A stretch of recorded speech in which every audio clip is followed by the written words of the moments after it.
Now we are going to see the significance of the statement integration is the reverse process of a differentiation. We said also that integration can be considered if we want to express it graphically, or the graphical interpretation can be considered as a continuous summation of a function over a specific range.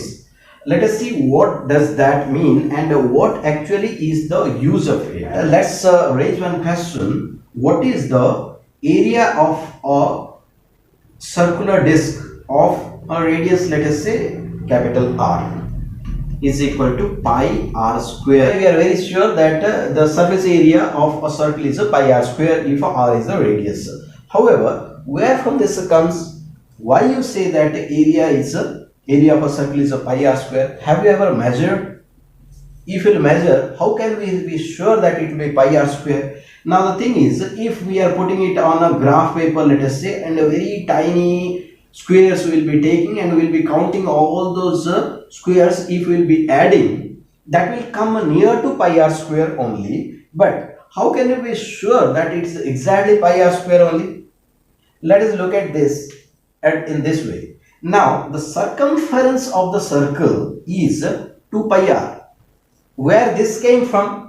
See, let's not assume anything as a formula which are given in a book or something like that. We are questioning it. So why it is 2 pi r? Then we are having one sector. If this is theta, this is the arc length L, and this is the R, let us say.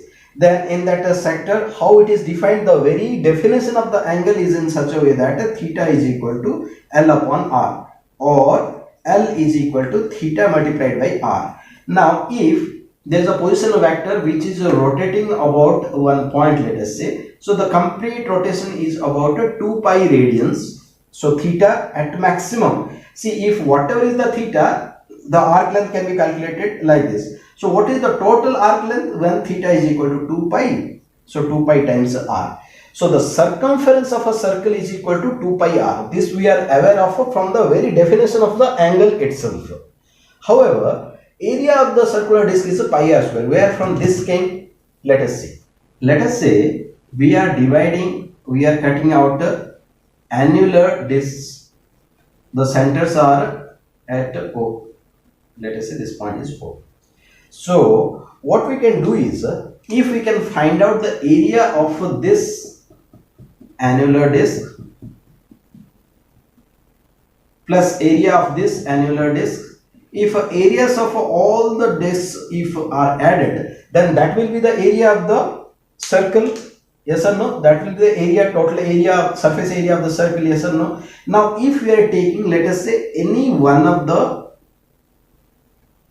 discs we are taking, let us say this radius of that particular disc is a small r, okay, and the thickness of that is let us call delta r.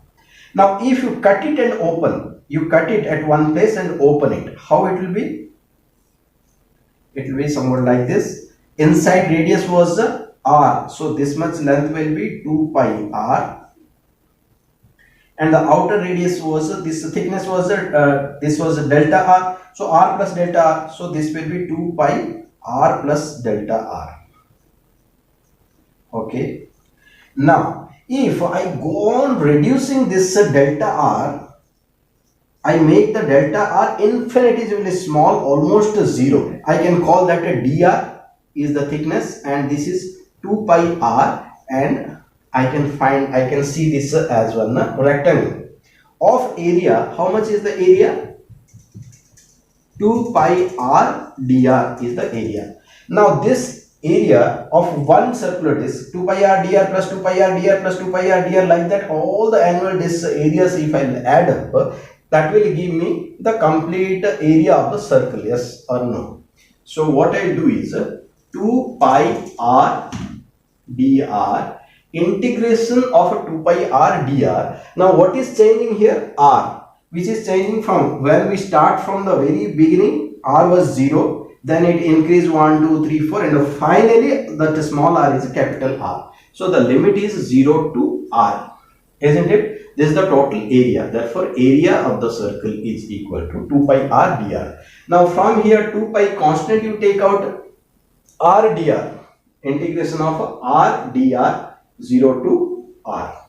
Right? So, this much is equal to 2 pi times r to the power 1 plus 1 upon 1 plus 1. So, r square by 2, which is within the limits 0 to capital R, 2 gone, pi r square.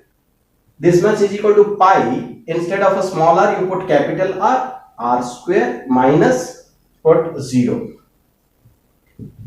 Pi r square. So, from here we got that the area must be pi r square. It's clear. Now see, area when you found pi r square came. Now, what integration you took? Circumference. 2 pi r was the circumference of any annular disk, right? 2 pi r's integration when you find, it comes pi r square. See, when we put the limits exactly, that was pi capital R square. But let us say integration of 2 pi r is pi r square. Find out the differentiation of a pi r square.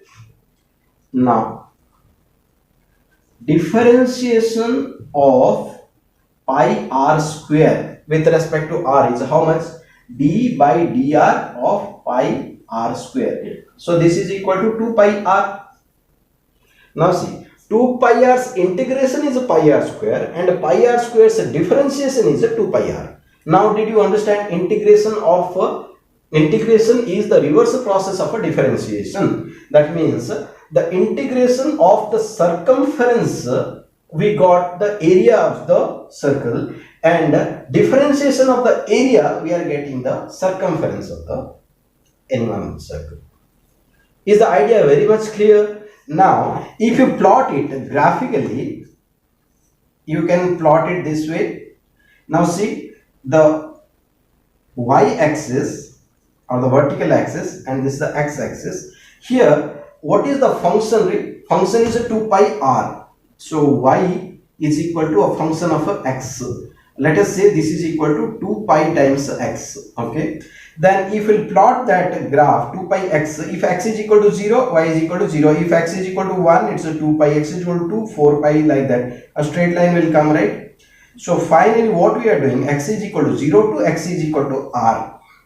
X is equal to 0 to x is equal to r. Here in this example, while explaining, I had taken small r. Small r is equal to 0 to small r is equal to r we had taken. Or this, the small r, that I am taking x in this.